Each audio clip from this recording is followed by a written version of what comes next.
स्वामी जगाची माऊली, स्वामी कृपेची साहुली, ऐसी निरंतर माया मी कुठे न पाहिली. श्री स्वामी समर्थ. सर्व मित्रमैत्रिणींचे आपल्या श्री दत्तानुभूती परिवारामध्ये सहर्ष स्वागत आहे. स्वामींची कृपा तुमच्यावरती निरंतर राहू दे. आज आपण स्वामी भक्त श्री गोपाळ बुवा केळकर लिखित भक्रीतील बखर क्रमांक 74 ऐकणार आहोत.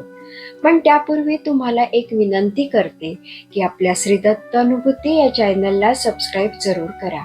शेअर, लाईक, कमेंट्स करायला विसरू नका. आणि तुमच्याकडेही दैवी अनुभव असतील तर ते आपल्या 9137411207 या नंबरवर व्हॉट्सअप करा. आपण ते हजारो भक्तांपर्यंत पोचूया, भक्तीचा प्रसार करूया आणि आनंद पसरूया. श्री स्वामी समर्थ. बखर क्रमांक 74. राधा कसबी. अक्कलकोटला श्री स्वामी समर्थांच्या दर्शनाला कोणी राधा नावाची कसबीण, चांगली गाणारी, स्वरूपानेही सुरेख अशी आली होती.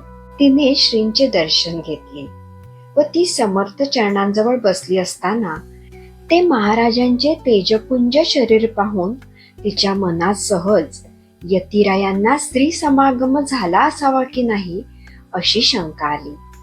ती याप्रमाणे विचार करीत होती.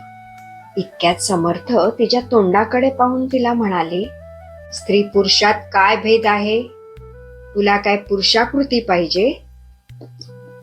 हे स्त्री मुखातील अंतरसाक्षित्वाचे वाक्य ऐकून बाईंनी उत्तर दिले, महाराज, स्त्रियांना काही अवयव असतात, ते पुरुषांना नसतात. हे तिचे भाषण ऐकून समर्थ तिला म्हणाले, हे तुझे अवयव ब्राह्मणाला देऊन जा, इथे आमच्या जवळ काय पाहतेस?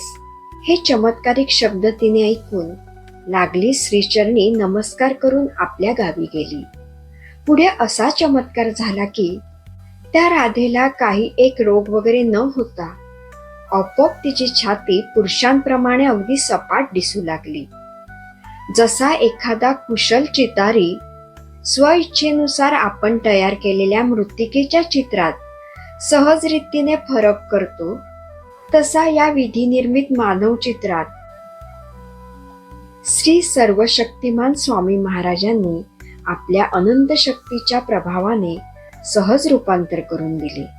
ही केवढी अघटित घटनेची लीला श्रींनी करून दाखवली पहा.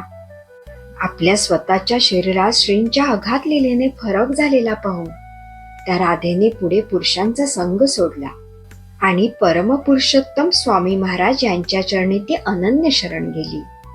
पूर्वी सर्वांनी तिला पाहिली होती. नंतर ही गोष्ट घडल्यावर असा फरक पडलेला पाहून सर्वांना आश्चर्य वाटले. ती राधा पुढे काशीवास करून राहिली. येथे बखर क्रमांक 74 समाप्त होते. श्री स्वामी समर्थ.